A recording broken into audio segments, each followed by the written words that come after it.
Shalom, Yashar Allah. First and foremost, I'd like to give all praises, honor, and infinite glory to Yahweh, Bahashem, Yahweh Shai, Bahashem, Rakakwadash. Double honors to the beloved elders and the apostles at Great Millstone that taught me this truth. Peace and salutations to all you hopeful Lekdakim that are out there laboring, that are pushing this word in truth and in sincerity. This is your brother Amar from the GMS Boise, Idaho camp, coming at you with a news article that came across the social media pages, and it caught my attention, man. And it's just a bunch of scriptures just went through my head about how polluted this place is, how we need to get delivered out of here, how these bodies are so corrupted that there's a reason why the flesh and blood cannot inherit the kingdom, why we need new bodies, why nuclear fire has to come to bring the cleansing agent on this place, man. Because the article that I'm going to touch on today is talking about the microplastics. And I'm going to bring another statistic that I heard a couple years ago of how much microplastics we actually eat every year or every month or so. I'll have to bring up the statistic, but it'll blow your mind. But to get to the headlines, but before that, I want to get to a scripture. This is 2 Esdras 15:6. For wickedness hath exceedingly polluted the whole earth, that polluted the whole earth, and their hurtful works are fulfilled. And that pollution comes in every way. Drugs in your food, drugs in your water, drugs in your air, GMOs, microplastics. Man, one of the major things that causes testosterone in women and estrogen forming hormones in men. So there's a reason why everything's in a plastic container. There's a reason why everything has a plastic sticker on it, in a plastic cup. You get something brand new, you take it out of a plastic bag, whether it be a brand new pillow or a brand new, bag of apples, bag of grapes or something like that. Everything's in plastic, man. And plastic breaks down and sheds. This is cancer-causing microplastics are found in 100% of men's testicles. And I'm going to read through this real quick. But not get too much. But you have to realize that this is the state that we're in. This is off of Wasted. This is the site. You can look it up. And all this is, a factual article. This is microplastics have been detected in human testicles, raising concerns about their potential link to declining sperm counts in men. That's right, man, because our nuts are literally shrinking. Our rods are literally getting smaller in this society, man. That's how that's another curse, man, because we used to be hung like King David when he was dancing, man. He was dancing so much that his, rod fell out. Had all the little damsels giggling, But the point being, man, we used to be hung like a horse. But now, these weaker bodies, smaller, we're shorter, so we're not as tall as we used to be, not as strong. Our bone density is lower. Everything has been weakened to the lowest degraded state human possibly to be able to still live. And that's why it says you will eat, drink poison and live, because our food and everything we consume is killing us in Esau society. Because this is Esau that's allowing these things to happen. Because if the world was governed by Israelites, these things would not be happening. Under the law, statutes, and commandments of Yahweh, Ba'ashem, Yahweh Shai, when everything is ruled in righteousness. Back to the article. This is researchers examined 23 human testes and 47 dog testes, finding microplastic pollution in all samples. While human tests were preserved and couldn't be measured for sperm counts, dog tests showed a correlation between higher PVC contamination, and PVC is the pipes that they use to transfer water in your houses. So they put plastic pipes to transfer your water. So even if you have, let's say you live in a well, you're still having your well water run through plastic piping. They call it Plex now, PVC Plex piping. And lower sperm counts. Men's sperm counts have been decreasing for decades, with chemical pollution like pesticides being a known factor. Microplastics have also been found in human blood, placentas, and breast milk. Get the fuck out of here, man. Indicating widespread contamination. You wonder why there's so many ADHDs, all types of brain diseases, heavy metal leaks, because a lot of these things are heavy metal from the jabs that they give babies at such young ages. And if they get past that, and let's say they don't get any jabs, boom, they're getting microplastics from their own mother's breast milk, man. That's why we need delivering out of this fucking place, man. And if you can't see it and you want to continue your life here, well, guess what? If you want to continue and build here, you'll have no kids to build from, because they're all going to be living in such a polluted world that a human cannot even live above ground. You know, it's going to be like the new show Fallout. Everyone's in vaults, like, or Wall-E, where everyone has a TV screen in front of them getting fed slop. This is back to it. Although the health impacts are still unclear. Yeah, we already know what it is, man. It's catastrophic, unreversible. Lab studies suggest microplastics can harm human cells. No shit. Plastic waste has led to global microplastic pollution, affecting environments from Mount Everest to deep oceans. People ingest these particles through food, water, and air, potentially causing inflammation or harm through the chemicals in the plastics. In March, doctors warned of increased risks of stroke, heart attack, and early death linked to microplastic contaminated blood vessels.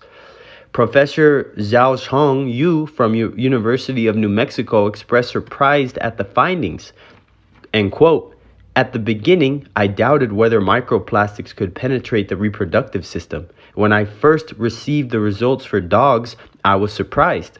I was even more surprised when I received the results for humans."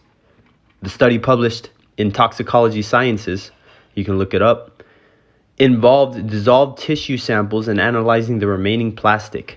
Human testes had nearly 3 times the plastic concentration of dog testes, with polyethylene being the most common plastic found, followed by PVC. And polyethylene is what's in your polyester, your clothes. So your clothes actually put off a static charge, you know, and have your frequency for one off, your vibration for one off, you know, your senses off, your magnetic field in your body that you really sense is off, you know. So that's why they have a polyethylene is that static, like you got to put a dryer sheet, you take a clothes out the dryer. Well, cotton and linen and silk, they don't do that. They don't carry a static charge. So again, back to the laws, statutes, and commandments is why we don't mix fabrics. But this is just, you know, a little gist of how bad it is living in Esau's world. You know, this pollution, man. And this is also why we need new bodies. This is 1 Corinthians 15:50.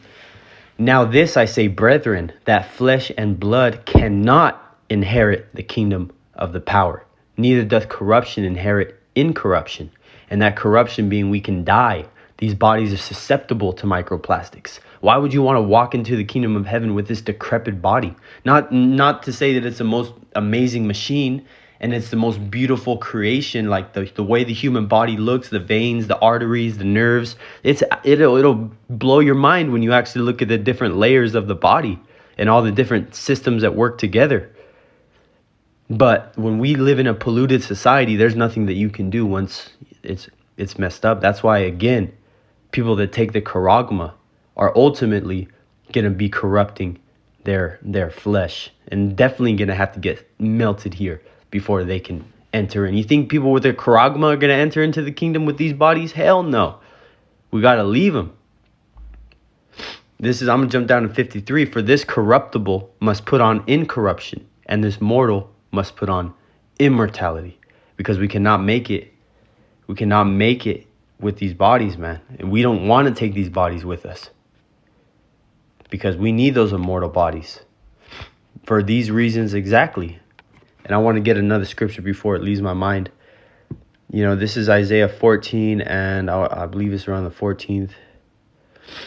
Salaki Akim, I don't know, I'm sniffling in your ear again.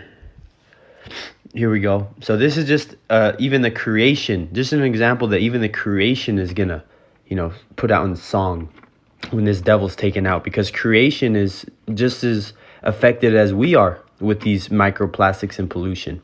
This is Isaiah 14:8. "Yea, yeah, the fir trees rejoice at thee, and thou cedars of Lebanon, saying, since thou art laid down, no feller has come up against us." And no feller is somebody who's a lumberjack. You know, but the point being that creation is not going to be destroyed. And even Mother Nature, Slakia. Let me correct my Mother Nature. That was a slip of the tongue. Bullshit, just a saying in the world. But Father Nature and the nature that Yahweh Bashem Yahushai, the elect, created here on earth. Salakia, man. I feel stupid fucking saying that. But that's just because we've been in the world, man. That's like a term that people hear. But the point being that the earth is going to rejoice when this devil's taken down, man. It's Salakia again, man. That's bullshit. But, again, that's why we need out this flesh, man. Because we need new minds. We need better concentration, And these laws, statutes, commandments, every single one of these scriptures is going to be written in our inward parts. So we don't go off willingly or unwillingly, man. So I wanted to get one more statistic of how much microplastics people actually eat a year. And this is Google. You can Google this, and this has been out for a couple years now. And I'm going to end it with this. But this is according to CNN. The average American adult is exposed to 11,000 to 29,000 microplastics a year, with a maximum of 3.8 million microplastics. Some estimate, and this is the point, some estimates say that the average person consumes 5 grams of microplastics per week, which is about the size of a credit card. Microplastics can be found in many places, including soil, air, sea, and food. For example, 90% of protein samples from Ocean Conservancy contains microplastics, including seafood, chicken, beef, tofu, and plant-based meat alternatives. The proteins with the most microplastics are those that have undergone the most processing, such as chicken nuggets, fish steaks, and plant-based meat patties. So again, man, this stuff is in every single one of our foods, because like I was saying, even if the food isn't actually in the microplastic, it's being processed. It's being pushed across a plastic cutting board. If it's a piece of meat, man, picking up all that things. But either way, man, it's what the cows are eating, what the cows are breathing. So there's too much evidence to show you why we need delivered out here. But Lord willing, out of here, and Lord willing that this lesson was edifying. And, that's why we're going to eat our food defiled among the Gentiles. And that scripture's coming to me now. And there's so many scriptures that the food that we're eating is going to be polluted. You shall eat poison and live. Scriptures, of eating bread defiled, man. So many different examples of our forefathers having to eat slop. I can't remember what prophet was it, but I think it was Isaiah that had to eat like cow's dung. Something like that, because the Lord was going to make him eat human shit. And he's like, no, Lord, I can't, roughly paraphrasing, I can't. And then he had to eat cow shit, something like that, roughly paraphrasing. Can't believe a prophet. I think it was Isaiah or Ezekiel, Salakia. But hey, man, it just goes to show you an example of, how low we're going to get as a society to where we were in the time of King David, man. So again, man, Lord willing, this lesson was edifying to the elect. Till next time, shalom.